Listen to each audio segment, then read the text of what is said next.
Hello बच्चों, नमस्कार। आज का वीडियो है मति शब्द रूप है। मति इकारांत है, छोटी ई की मात्रा है ता में, और ये स्त्रीलिंग शब्द है। ठीक है, तो सबसे पहले एक ध्यान देने वाली बात बच्चों ये है कि मति में ता में बड़ी की मात्रा नहीं लगी है, ये ता में छोटी की मात्रा है, ये ओरिजिनल शब्द है। अब जब इसका रूप बनेगा तो कहीं यहाँ बड़ी की मात्रा लगेगी, कहीं छोटी की मात्रा लगेगी, तो इस डिफरेंस को आपको बहुत ध्यान से देखना है। ठीक है, तो पहले समझें विभक्ति, एक वचन, द्विवचन और बहुवचन। तो प्रथमा विभक्ति का एक वचन मति ही, ता में छोटी की मात्रा है और विसर्ग है।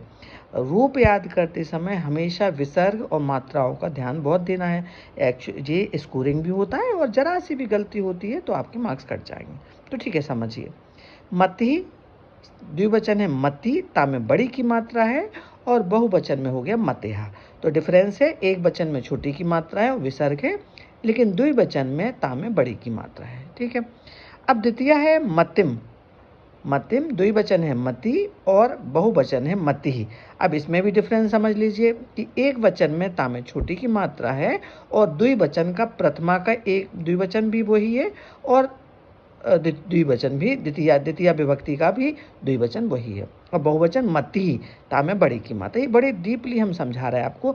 ये हमारा खुद का एक्सपीरियंस है कि जब हम स्टूडेंट्स टाइम में थे तो ये बहुत बड़ा कठिन लगता था कि कैसे याद करें विभक्ति, मात्राएं, कैसे सब चीज़ें करें। तो इसलिए हम आपको बहुत बारीकी से समझा रहे हैं।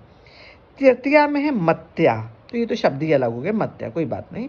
द्विवचन है तृतीया का मतिभ्याम, तो इसमें भी मतिभ्याम, ता में छोटी की मात्रा है, ता में बड़ी की मात्रा नहीं है। अगर आपने ता में बड़ी की मात्रा लगा दी तो आपका द्विवचन गलत हो जाएगा।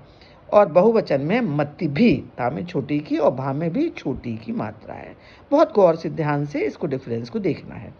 चतुर्थी में है मतये और मत्ते, दोनों ऑप्शनल है। आप मतये भी लिख सकते हो और मत्ते भी लिख सकते हो, तो मेरे हिसाब से मतये लिखिए।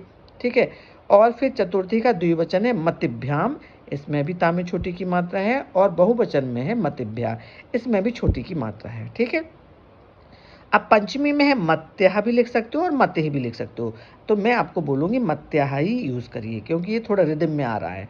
ठीक है, और द्विवचन में है मतिभ्याम और बहुवचन में है मतिभ्या। यहाँ सभी जगह छोटी की मात्रा लगी है। जो ओरिजिनल शब्द है मति, ओरिजिनल शब्द में ता में छोटी की ही मात्रा है।